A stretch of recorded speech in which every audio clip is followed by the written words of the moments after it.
Get ready for your weekly dose of pixie dust with Disney Coast to Coast.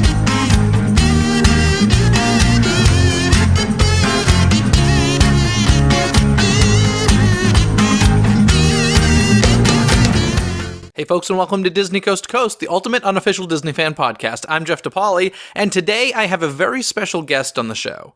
John Debney has been writing music for the Walt Disney Company for years now. He began writing music for the theme parks, for shows like SpectroMagic and attractions like Manor. Eventually, his talents led him to writing music for the big screen for films like Hocus Pocus, The Emperor's New Groove, and the live-action Jungle Book. John and I had such a good time sitting down and chatting that we had a hard time stopping. Because of that, this little interview became longer than normal for Disney Coast to Coast, so I've broken up his interview into two parts. Part 1, which you're listening to right now, focuses on John Debney's family history with the Walt Disney Company, where John's dad worked on Snow White and the Seven Dwarfs. We then get into a discussion about the theme park music he's written.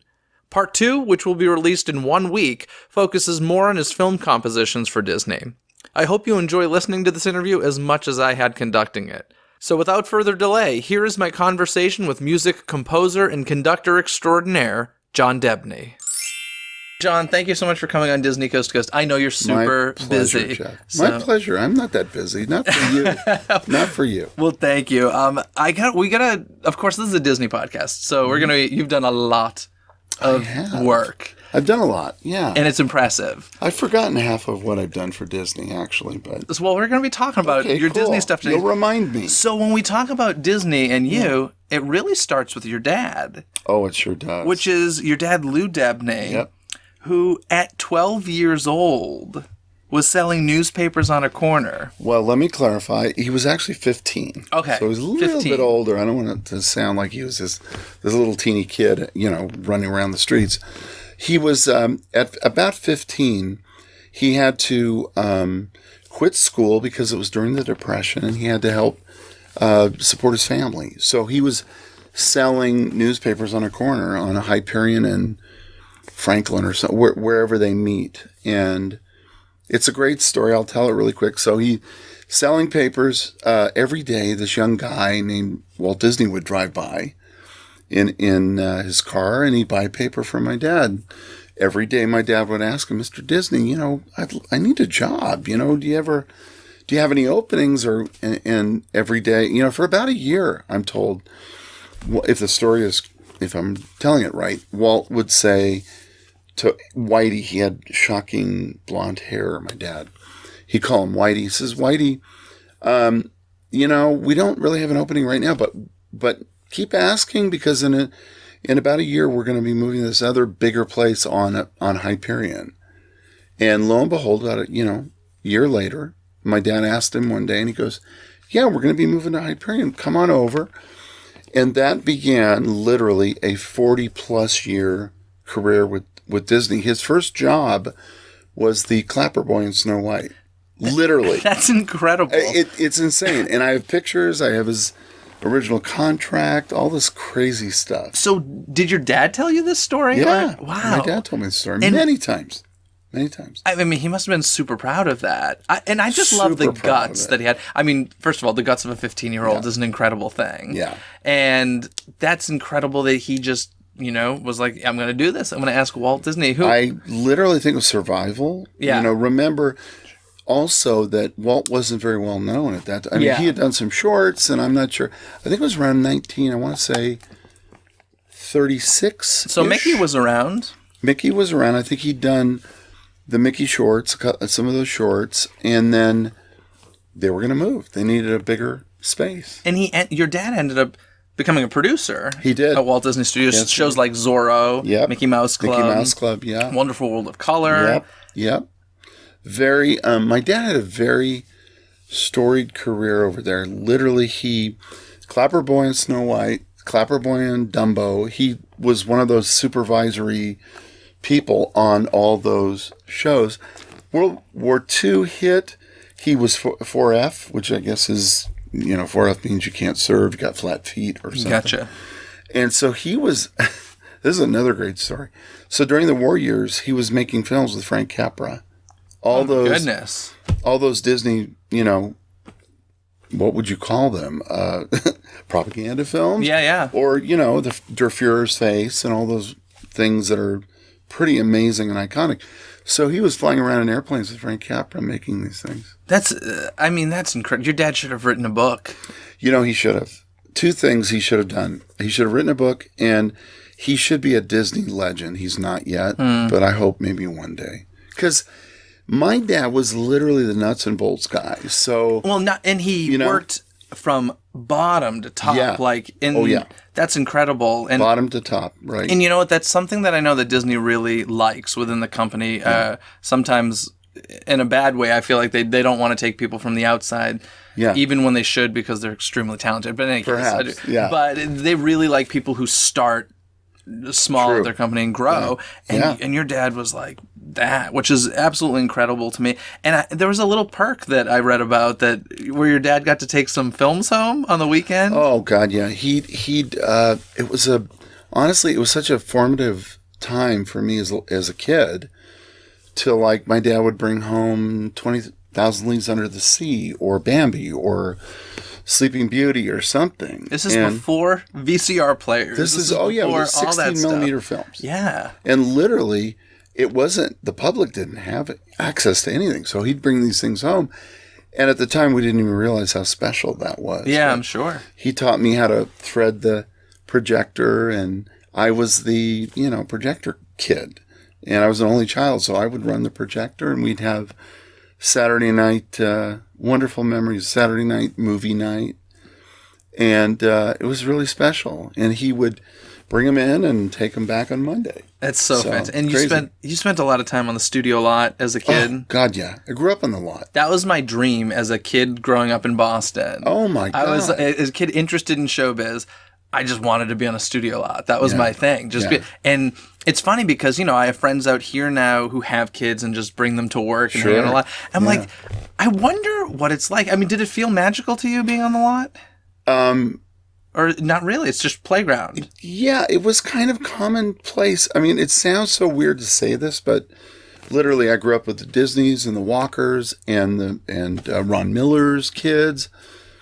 And yeah, at the time, they're just your buddies and your friends from the studio. But I will tell you some of the coolest moments were things like we would ride around the back lot in these little electric powered vehicles, and it was wild. I must have been 8 or something. And then other cool things were we would go to Disneyland with all the families, and we would be in like Walt's private apartment. Oh. And the grown-ups literally, so this would have been in the early 60s. So the grown-ups would all be smoking and drinking heavily, and it was like, looking back on it now, oh my God, like I can't even believe that I experienced it, but it was just sort of commonplace. Yeah. I went to Disneyland probably not the day it opened, but I was a little kid. Well, let's see. When did it open? 55. So I was born 56. So there are pictures of my dad obviously being there opening day. And then I was born. So they probably had me in a stroller taking me around Disneyland. So. And you actually interacted with Walt Disney. I did. As in a child's eye, that's how I see him now. Yeah. And I would go, it's a great story. I would go to the studio on a weekend with my dad because, again, I'm an only child. My dad was everything. We would go fishing and we did everything together. And so he would take me over to the studio Saturday, Sunday, whatever, usually Saturday, I think. And we'd walk around and he'd take me in different offices and show me different things. And invariably, often, I don't know how many times, but often we'd bump into this very, very warm guy that had a big voice, and he'd go, I remember his laugh, and he'd kind of tussle my hair, and lo and behold, that was Walt Disney. And the reason he was there when nobody else was there was it was the only time he could sneak into the animators' rooms and see what they were doing. Yeah. Because, I don't know if you've heard these stories, but Walt was a very demanding, tough guy. I mean, he had a lot of love, but he was demanding. Yeah. So a lot of the animators, when they'd hear Walt coming down the hall, up on the third floor. He had a very distinctive walk, and he was a chain smoker, so I think he'd always had like a cigarette, like a smoker's cough. Mm-hmm. So they always knew Walt was coming. So then if they heard him coming down, you've probably heard the story, if they heard him, they'd get really busy. So Walt would come in on Saturdays, and he'd just glance in their rooms and see what's going on. So that's when we would bump into him. I've heard he used to actually look through the trash barrels too to see what art they were throwing away. I heard he did. And Don't bring that up, by the way. That's a sore subject, because my dad, every day he left the studio, mind you, 40 years plus, he would see the huge trash bins out by the parking lot full of cells and drawings that they threw away. Yeah. They threw them away. Yeah. I don't know when they figured out that they might be worth something, probably in the 60s or 70s. But yeah, so I have some, but I wish I had a lot. Yeah. And it's funny, when my dad was more close to retiring, I would always say, Dad, why didn't you bring all those home? He goes, we didn't think they were worth anything. Yeah. Which is so typical, That's great. One of the things I love about hearing you talk about Walt was, like, I've met several people who knew Walt and stuff. They're all like old men. There aren't many. Yeah, Jeff, there aren't many. And I was shocked. Dick Sherman, God bless him, and Bob Gurr's still around. Yes, but they're all in their 80s or late 80s, and I'm 60, so so I'm going back when, You're gonna be that I one. I might be that's soon. Somebody mentioned that to me at the big Dick Sherman birthday bash a few months ago. I don't know if you went to that, but no, you're talking about the Academy. Yeah. Oh, you don't even want to talk about Amazing. that. I was outside with a bought ticket in hand. Were you? And they had to turn us away because Disney brought so many unexpected people. That's true. Everybody wanted a ticket, and I know they did turn a lot of people away. It was a nightmare outside. Oh. Yeah, it was bad. I wish I knew you at the time. Yeah, no, I would have tried to pull strings. Honestly, somebody mentioned that to me that night. Yeah. And I had never thought about it, but the truth is, there aren't that many of us. You know, I can think of my friend Carden Walker Jr. Mm-hmm. He knew Walt, met Walt. Of course, the other Disney clan and the Miller clan knew Walt, but I think you could count. Yeah, you could count the people on a couple hands probably that really met him and were around him a little bit. Now, you mentioned the lovely Dick Sherman, whom I adore. Yep. And your relationship with the Sherman brothers goes way back.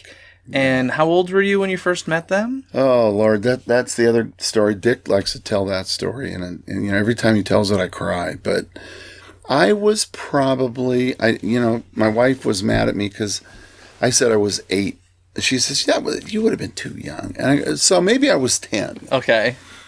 But one day, absolutely true story, my dad, who knew the Sherman brothers very well, very, very, very friendly with them.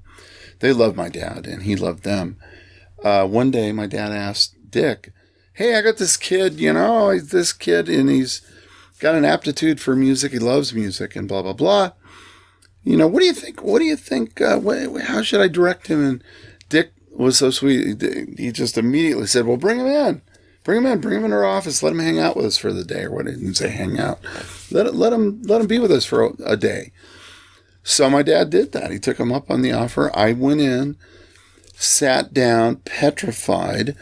Dick and Bob were banging out something on the piano. They're very loud, and they like brothers, they were kind of fighting. Yeah. That's a horrible lyric, whatever. Is this the old animation building? In the old animation building. And their office was not that far from my dad's office. Okay. So, and interestingly enough, they were closer. And then, they were all, the animation building it's so small. It's not that big. Yeah. Not like some of these huge conglomerate places you see at studios. So I went in, met them. They would ask me some questions, and I would sheepishly, I think, per Dick, answer yes or no. And they took me to lunch. I said 2 words at lunch. I was really shy. I was a shy kid. And I remember spending a day with them. And I do remember coming home and just being changed by hearing what they were doing and how they were doing it, and the music and the magic that they were doing. I don't even remember what they were working on. It was probably some TV thing or something. What a sweet gig they had. Like, Oh my unheard God. of. Well, unheard gig. of, and boy, rightly so. I mean, maybe you know? the only people ever to have that, right? Was that a typical Hollywood thing? I don't think most studios had musicians. Well, great question. Actually, back in the 30s and 40s, they did. They had studio orchestras. They had actual staff composers and arrangers. And at the time, I got out of college. I got a summer job over at Disney.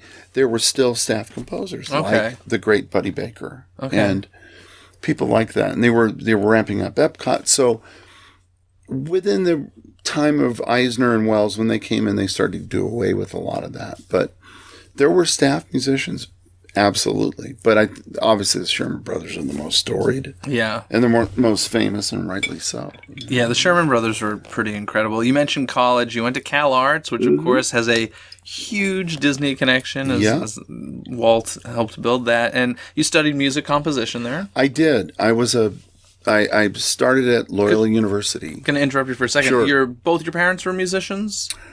Amateurs. Okay. Yeah. Part of your DNA, kind of? Kind of DNA. Yeah. They were both artists and musicians, and I lucked out. Okay. Because they were nothing but supportive. You know, I think other parents might have said, hey, you know, become a doctor, Johnny. Or, but my parents were like, no, they were, you know, they forced me to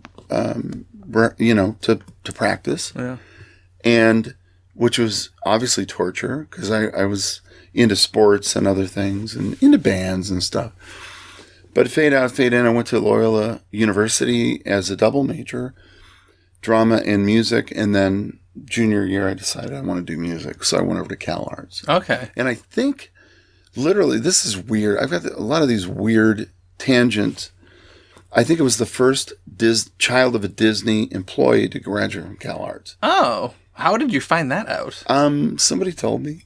Isn't it amazing how much people know about you that you don't even know? Yeah, you know. When it comes to those records and those weird A couple of years after, somebody said, oh, you know, you were the first Disney employee's kid to go. I said, great. Well, that's cool. Yeah, very cool. That's very cool. So you mentioned after you got out of Cal Arts, your first job out of school was with Disney. Yes. And what were you doing with them exactly? Oh, my goodness. They were, well, you know, it was the kind of thing where your dad has been there for a long time, and he pulled some favors and got me a summer gig. Sure.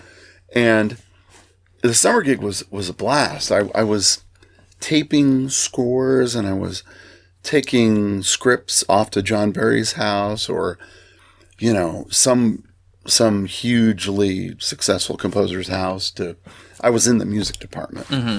And so I was taping scores and learning, and it sounds weird now, Jeff, but it seems like it was all, there was a plan somehow, because I'll tell you why, because yes, I'd been around all this stuff. Yes, it was in my DNA, but when I got there as a summer job young man, one of my jobs was to go down to the dungeon. You're going to love this. Oh, I already People don't even know. And I said, okay, cool. What's the dungeon? And my boss, Bob Jackman, the amazing Bob Jackman, who was the head of music, or his assistant Flo, who was also amazing, they told me the dungeon is where all the scores are kept. And I go, what do you mean? And they go, well, there's this in the Shorts building. You go down the stairs and you go through a couple of other doors, and there's a room, and no windows, a room where they put all the scores. And I go, they're all down there? And they said, yeah, we want you to go down there and organize it. You know, they were looking for stuff for me to do. Yeah, keep you busy. So I'm going, okay, great. You know, and I kind of knew it was a busy work job. But then, you know, went down, turned on the lights, and there were, if you can picture it, a room about this size, not that big, with floor-to-ceiling metal, you know, stands or whatever those are, you know, those. And all the scores were either, some were wrapped in plastic, some were just, you know, thick a foot and a half thick scores that were bound with a piece of string. Yeah. Wow. Literally. So it was like I turned the light, and at first I'm like, ooh, this is weird. Water was dripping on these scores? No. Yes. So there were pipes going through.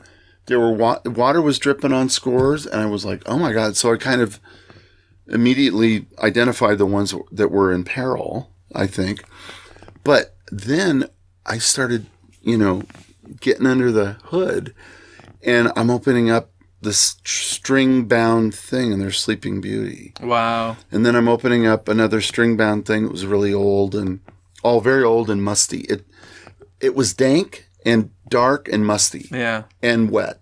I bet you, I would bet money that, at least for me, this happens all the time. If you're in a certain situation and you get the smell of that place, that must give you chills. It brings it back. Yeah. But mind you, this is really kind of, they hadn't even microfilmed this stuff yet. Yeah. So this is like, what date would this have been? Maybe 80, graduated, maybe 80, 81. I'd gotten out of college, gotten a summer gig.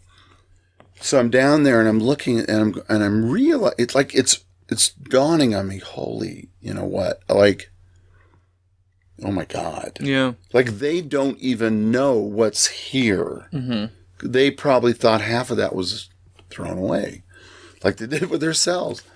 So I'm looking at this stuff, and I'm Snow White, and you name it, every Dalmatian, everything.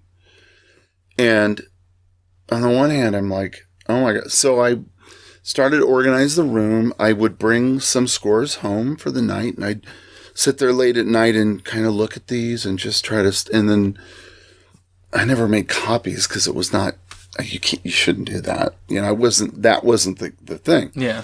But I was kind of just, really trying to pull it all into my brain, kind of reorganize that whole room there. And I did get them to fix the water leaks and all that stuff. But literally it was a treasure trove of material that was deteriorating to the point where they wouldn't have it in a few years. It would just been, and paper, like Snow White and some of the early, the shorts, they were all down there. So the earlier things were, all handwritten. And Wow. So they were not the parts were thrown out, but the scores and the sketches. Mm-hmm. So the sketches were handwritten and the scores were handwritten. Everything was handwritten. And so that was my first job. And weirdly, I was able to study this stuff so that a few years later, when I'm redoing Fantasyland, and I'm going, oh yeah, I know what they did, for the instrumentation or whatever. And so it was pretty cool. So I got the summer gig, and then that turned into, they asked me to stay on. And so I became the runner boy / what do you need, Interesting. That's how I started. That's incredible. And so you were there early 80s, which was a time that in Disney history actually isn't the greatest time, because the animation stuff wasn't, which is kind of why I feel like as I hear you talking about, they weren't really taking care of this material. No. I kind of feel like they didn't feel like they had the legacy that they actually had. They didn't realize it. They did not realize it. Yeah, that's my guess. Yeah. And it was, look, you know the history. Yeah. It was a place without, it was a rudderless ship for a while. Not due to anyone's fault. I mean, I love Ron Miller. The Walkers we're all friends. We're very close. But it was hard. Those are hard shoes to fill. Who are you going to get? Walt Disney just died. And then, so it was sort of like that for a long time.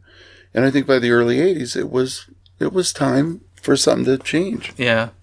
So were you there when Michael Eisner came in? I was. I just was leaving. I'd been there about 4 years on staff, barely 4 years. And I just knew things were changing. Yeah. And Eisner and Wells were coming in. And I figured, you know what? It was time for me to go. It was time for me to, kind of get out of the cage and try to work on my career. Yeah. A young guy, married, a couple of kids by then, or on the one, we had one by then. So yeah, it was my time to kind of get out. Everybody was a lot of people were getting out of there. Yeah. Only because they should have. It's so interesting because that's my time. I grew up in the 80s and into the 90s. And so for me, the Eisner Wells time. And all that. Well, I mean, Little Mermaid was it for me. Well, that was the dawn of a new age. Yeah, you must have seen Don Hahn's documentary, Waking Sleeping Beauty. I haven't, and I love Don Hahn. John, you need to see it. Oh, I'm going to lend you my copy. You need to see it. Yeah. I don't know why I haven't seen it. It's spectacular. It's one of those things where I love Don. He's a friend. And I love everything about him. I love his books. But I did. Oh, that documentary's phenomenal. Okay. All right. I'll look at it maybe tonight. Yeah. It's really, really good.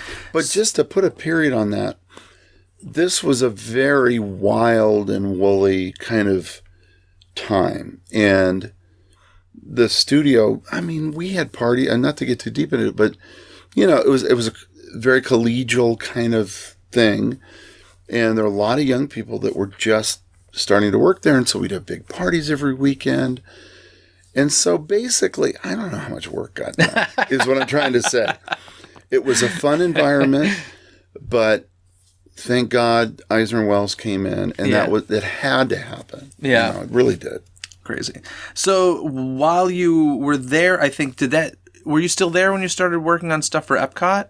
I was, yeah, very much so. So obviously myself and a lot of the listeners, huge theme park fans, and I think you're primarily known as a film composer, but the amount of work you've done for theme parks is incredible, and we're going to go through it. Yeah. But let's start with Epcot. I think that was probably the first theme park stuff you worked on. I did so much, literally you have to remember.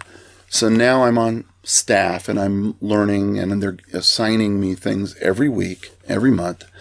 So yeah, I was in the thick of Epcot and doing cues for Horizons and I did the big. There was some big music. Buddy would give me make it big, and so I would do big music for all this stuff.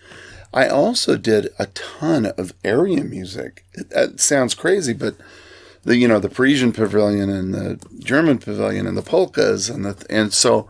So you composed this stuff? I composed or rearranged it and composed, which again, in hindsight, was the greatest training ground I could have. Yeah. I was studying this and French folk music and German polkas and what have you. That's true. I would never think of that. But as a young composer, it was invaluable. I'm telling you, Jeff, it was invaluable. Write music around the world for World Showcase, and there's a whole education. And who knew? At the time, I'm probably going, oh, God, I got to write an hour and a half worth of whatever.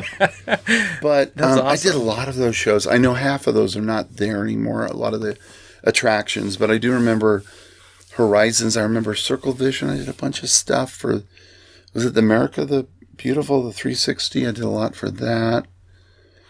I did a lot of stuff for them. A lot of Epcot stuff. So I'm curious, and this is not a fair question, but if you had to pick one where you feel more pride, if you're watching a movie and hear your music, or if you're at Disneyland or at a theme park and hear your music, is there one that just feels cooler to you? Oh, yeah. I'll tell you why. I have a most beautiful grandson. He's 7 now. And when he was about 5, he's really starting to notice stuff. Yeah. And it was really cool to walk around the park. Mind you, I don't go to the park that often. I love the park, but I was there so much when I was a kid and, into my early years that I once our kids were grown, we would go with my kids when they were young. But once they were grown, we'd go once a year. But to go now with my grandson and to go, I forgot stuff I did. Literally, for the teacups that I did, that's still me. And then the Casey Jr. ride is still me. And Splash Mountain is me because we redid that much later. But the dark rides, I did Mr. Toad's Wild Ride. I did parts of Peter Pan. I'd forgotten about them. Because they had updated all that in the 80s. They updated all in the 80s, and that's when I did it. That's incredible. So, tell me that process of stuff like Peter Pan's Flight and Mr. Toad's Wild Ride, of course, were opening day attractions. Mm-hmm. So, did you go and clean up the music that was already there? Or did they say write a completely new score? No, it's all the original. Okay. But what you have to remember is interesting. I didn't know this, but the original scores for those movies were done in little teeny pieces. So because they were all over the place, you know, they'd be really fast, and then for a few bars, and then da da da da. It'd be very lyrical and romantic, but they were all done in little pieces by necessity, because that's the way these things were made. So I had to go back to the original scores and kind of re-put them back to not recompose them, but rearrange, write material that would go from one to the other, so that it would be very, very fluid and very seamless. And so that's what I did. And that ride those rides are a great example of that. And you have to do things. There are technical things you have to do about keys and writing, and they have to segue into each other, and there are loops and all this boring stuff. No, that's fascinating stuff, and it's really interesting. What's so cool is like they actually sell those like on the park soundtracks. The park CDs, yeah. And they'll have like the Fantasyland Dark Ride medley and stuff, and it's just like what you said, like segueing from one scene to another, and that's very cool. But the picture that I was so busy back then on staff, and then when I left, still working for Disney, thank God. They would still call me for whatever. Buddy was still around, and he was doing stuff for the park, so they'd still call me for things. But it was the disconnect for me was to go down to the park and go, oh, yeah, I did this. That was weird. There were some things from Big Thunder that I'd done, I'd forgotten about, and just parts of rides, because that's the way it was. I was on staff, and whatever Buddy needed at any given moment, if he needed me to do something, I would do something. And it was a joy, because I was learning the whole time. And you were saying that, was it your son or grandson that would notice these things? And... Well, we had to tell him. Okay. It was a great thing where, his name's Dallas. Dallas, Papa did this music, and he'd go, oh, Papa did. And so he's, over the last few years, he's now figured out, now he thinks Papa's a celebrity. So it's really cute and really funny. But I had forgotten about a lot of it. And it was really just deeply heartwarming to go, oh, they didn't redo this somewhere along the line? They're still using it. Still sounds good, but I can hear it's a little, the quality isn't they should redo them at some point. I think Fantasyland's going to be getting an update in the next they should. 5, 6, 7 years. I think it will. They absolutely should, because maybe you'll be getting a call soon. You'll say, I'm too busy now. I'm not lobbying, but it would be fun. Yeah. But I literally, and I say this lovingly, I resurrected some of the original musicians that were on the scores, because they were at the end of their career or just retired. Wow. And I remember distinctly for Mr. Toad, I had all the woodwind players that did all those wonderful ocarinas and weird, and they were still around. And they were in their late 70s. So for many of them, I think it was the last gig they ever did, really. And then they just sort of retired. That's crazy. It was crazy. And singers, too, by the way. Thurl Ravenscroft. Yeah. And those singers. And we would just hire Thurl, come in with their, big basso profundo voice. And so I got to meet most of them that were still living and still around. That's my dream as a voiceover gig in a Disney park. I bet. That's why I said I know you're probably going crazy right now. I would love all those guys. I met, who's the guy that did all the narration? Oh gosh. Met him. The Haunted Mansion guy, Paul Frees? Yes, Paul Frees. Yeah. Good friend of my dad's. And I, met him a number of times. Unbelievable. And it was, I got to walk, speaking of the Haunted Mansion, other cool things that happened with me. I had to walk through the Haunted Mansion when they were building it. Is this because? Oh wow! Back when they were building it. Yes, I was Just how old were you? 12. I was gonna say because your dad. When did they open it? 60. Oh goodness. 60-ish, Pirates was 67, so Haunted 68. Mansion was 69, I believe. All right, so I was, 12 years old. Yeah, I was 69. And I went with the walkers. I went with my friends. Wow. I mean, that's crazy. We're walking through this thing, and so now you can imagine. And I did it with Pirates too, by the way. That's insane to me because to me that feels it's like insane. That feels like forever ago. That feels like nutty. That feels like a man your age. Well, I'm old, but you're not though. I mean, I try not to be, but you're really not. I'm not. I'm actually very young. And so at heart, I guess it wasn't as long ago as I feel it is. Well, because it was all before I was born. Because you're younger, of course. This is stuff that you've only dreamed about. But I was there walking these. You know what? Maybe it is because there's at least I've read so much about it. There's so many history books about Disney. True. And usually history doesn't end up in books until much later. So maybe I don't know, but it's weird to hear you say stuff. It was like that. really cool. And now writing or going through, I'm remembering all the little.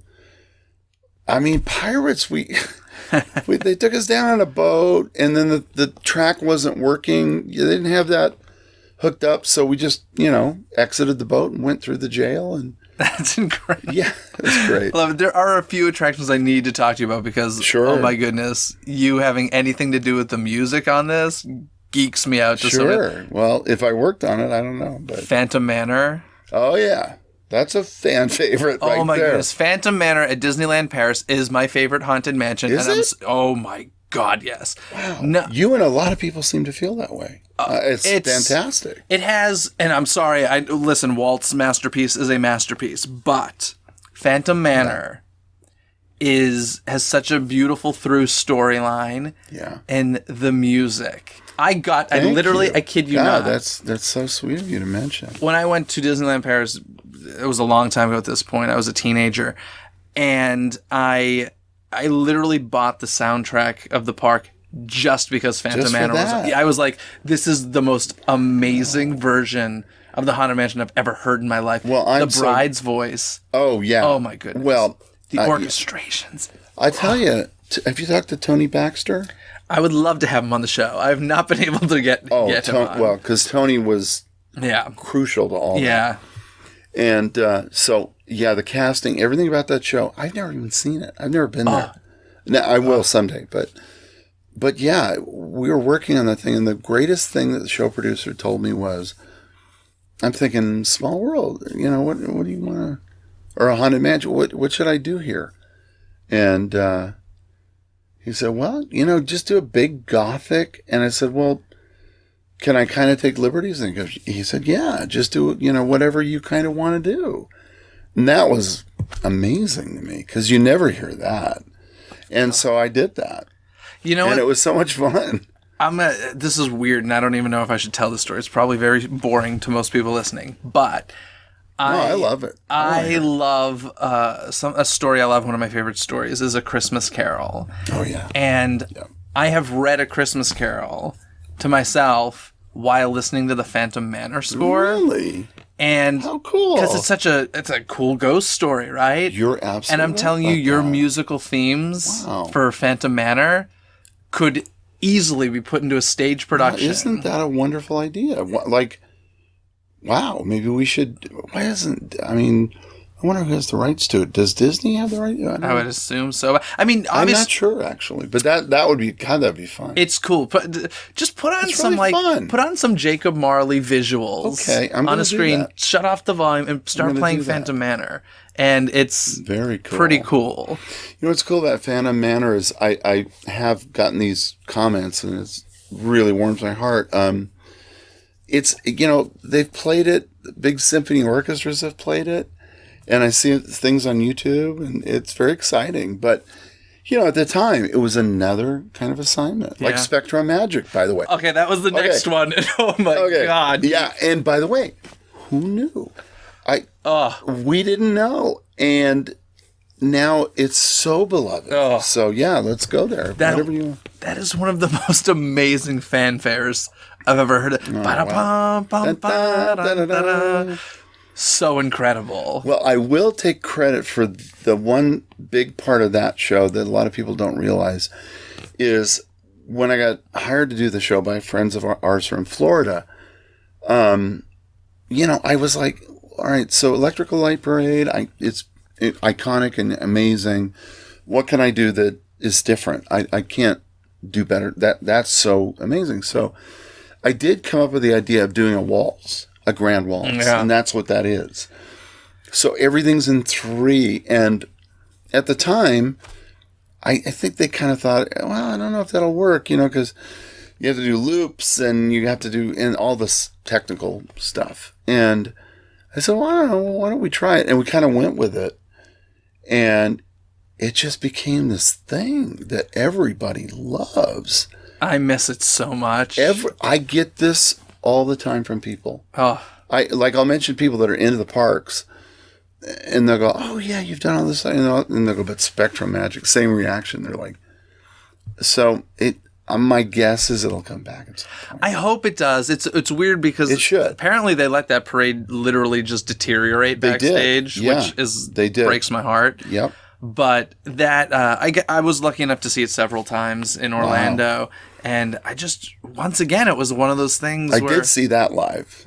We went to the opening, and that was cool. So cool. And you know what I love about that score is that it really sets it apart from the Main Street Electrical Parade. That's it. Because I wanted to, on purpose, make it its own thing. And it did. Oh, that and the creepy masks on those characters. Oh, yeah. Those two things. Well, there's something about, and I remember seeing it live too, and you've seen it many more times than I have, but I remember seeing the way the actors and actresses would move, and it was really affecting. It was like, this interesting, magical, macabre in some areas, kind of a waltz, and it worked. Yeah. And who knew? Really didn't know at the time. Now, since you worked on parades and such, obviously there's those moments where as the parades pass, you get different music, so you'll have to work in like music from The Little Mermaid into your parade. Oh, yeah. What's that process like, and have you ever been given an assignment of a song where you're like, this is not going to fit? Oh, like, yeah. It's just not all the time. Like, I remember one comes to mind. Night on Bald Mountain. Yeah. Kind of making that shoehorn into SpectroMagic. It's always tough. It's like, I'm sure if you were talking to any of the guys that do this kind of stuff, or ladies, they would say the same thing. It's trying to fit something into a round hole and a square peg kind of thing. And some things are more successful than others. I love the Night on Bald Mountain transition. I did too, but it was. I remember that one being kind of difficult for whatever reason. I don't know. Yeah, that's a tough assignment. And because I love the music, and I don't know. It was in 4/4 and such. I love that you got to that parade before me. Like, oh, I love it so. Well, I had to because somebody recently they were like, again, we were at a function and I met somebody and they said, "Oh my God, SpectroMagic," and our friend Richard Kraft, who you're going to have a ball interviewing. Yeah. The amazing Richard Kraft, and now more amazing because of this amazing spectacle of his great, sharing his collection with the world and then selling it for a great cause. But I was, I think, at one of his functions, and somebody said about SpectroMagic, and Richard loves it too. And the two, Richard and this other person, started to sing the song, the melody, and I'm like, oh my God, like this. And that kind of dawned on me that, I don't know why it didn't years ago dawn on me that this is very important to people. Yeah. And it's nothing but heartwarming for me. Like, to me, 30 years ago, 25 years ago, it was another assignment, and I did my very, very best to make it as good as it could be. But it's more than that now. It's obviously in your heart and soul, and those of you that, and me included, that are big fans of the parks, it's a big deal. Do you love the secrecy of like what you do? Do you love the fact that you can stand there and watch people enjoy what you? Yeah. Like, yes, I did the. I'm the least touting your own horn person. Mm-hmm. In fact, it's embarrassing. My wife kicks me sometimes. I did the 60th, the water show. Oh, the World of Color. World of Color. Yeah, Celebrate. World of Color. Yeah, Celebrate. Yeah. And that was really fun. And I remember standing there opening night and just seeing tears come down people's face and realizing, oh my God, how cool is this? You know, and I'm just a little part of that, what they do. Yeah. You know? It was, what you just said reminded me of a story. We were at that Hocus Pocus event the other night, and I was with David Kirshner, the producer creator of Hocus Pocus, and our friend, and it made me laugh because somebody, we just started talking to somebody, and they said to David, oh, what are you, who do you know? What do you do here?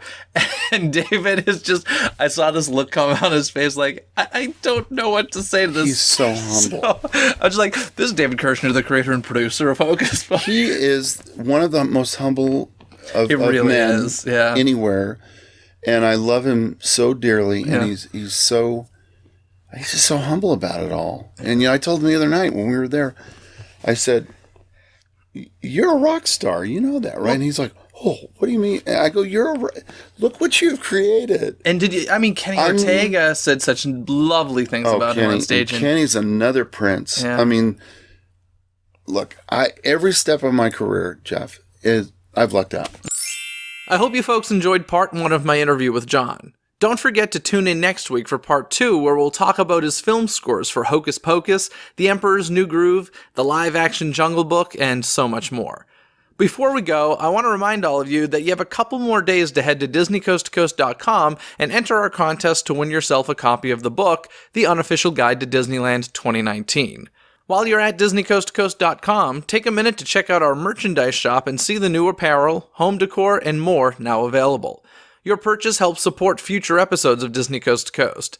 And if you loved today's interview with John Debney, head to iTunes and leave the show a 5-star rating and review, letting other people know. Your rating and review helps other Disney fans find the show more easily. Till next time, have a magical day, everybody. Bye!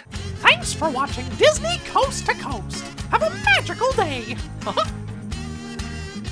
Disney Coast to Coast is produced and hosted by Jeff DePaoli. Learn more about the podcast and become a supporter at DisneyCoastToCoast.com.